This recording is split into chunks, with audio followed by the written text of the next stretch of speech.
everyone, this is Jen with northcoastgardening.com, and I want to show you today how to prune a Japanese anemone. This is Anemone japonica, and it's a wonderful plant because it does bloom in the fall, which is kind of a time when, we've got our leaf interest, but not so much in the way of flowers unless you're a big chrysanthemum fan. So these are a really fun addition to the garden. They do need some pruning after they're done blooming because these little deadheads here, they're these tiny little poofy balls. And what they'll do is they'll swell up, and then they explode into floofs, and those floofs fly all over your garden and bless you or curse you with a number of little baby anemones. So this is one of those plants that we also check to see if it's spreading by its underground roots, and occasionally they do.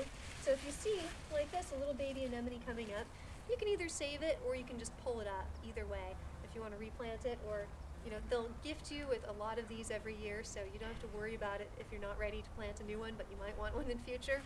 The option will still be there. So with these Japanese anemones, what you do to deadhead them is you take the bloom stem and you just follow it all the way down into the body of the plant, as far down as you can go, without hurting any of the new growth that might be coming out at the bottom. So you can see that's quite a bloom stalk to take out. Now, if you're a really fussy pruner, there is a way of pruning these guys where you just prune these little bloom stalks down like this to this tiny little tuft of foliage, and you'll occasionally see little tufts of foliage with a tiny little blossom in there. I don't have much luck pruning like that. It takes about a half hour to do. It's just the fussiest work, and I get maybe 2 or 3 blossoms out of it.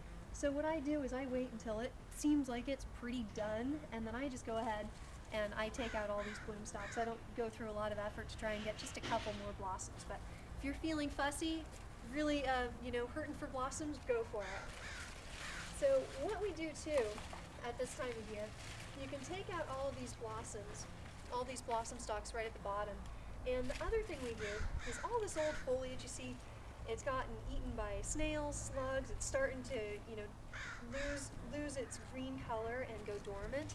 And at this time of year, we get some wonderful new growth coming up. You probably can't see it because it's really tiny, but if you peer inside and you see tiny little sprouts of new growth coming up from the center, then you can go ahead and prune this all the way back.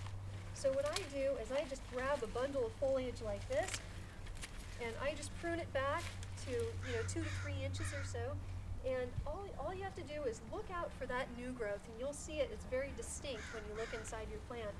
Now if you don't see your new growth, just go ahead and deadhead for now. Don't take out the foliage. But if you peer inside your anemone and you do see that new growth, you can go ahead and take the whole thing down, just leaving those tiny little bits of new growth. So you can see this is kind of a big job because it is a big plant. But it goes pretty quickly as long as you grab bundles of foliage at once and you have a nice sharp pair of pruning shears.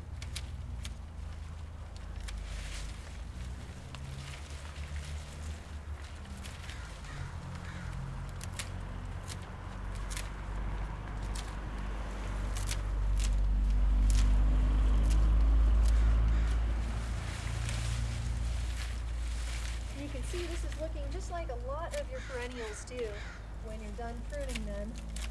Just like a little hedgehog of cut back stems. Now there's not a whole lot of new growth here, but there is enough to give me faith that it's ready to be pruned back. So if I see a few little ones like this, a few little leaves that are not looking old and scrungy yet, I go ahead and leave those. Now this is just like pruning back a fern. You try and leave some of this base and just be careful of that new growth coming up. Other than that, it's not rocket science. Kind of an easy, satisfying pruning job. And when you're done, with all this blank space, it's a lot easier to do your fall raking.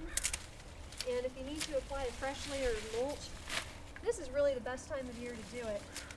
Because you can see where this was taking up a lot of space, there is now plenty of room and plenty of visibility, so you can see exactly what you're doing. So then I just clear out some of these old leaves a nice clean appearance and prevent rot. And you are all done. So this is Jen with NorthCoastGardening.com showing you how to prune a Japanese anemone.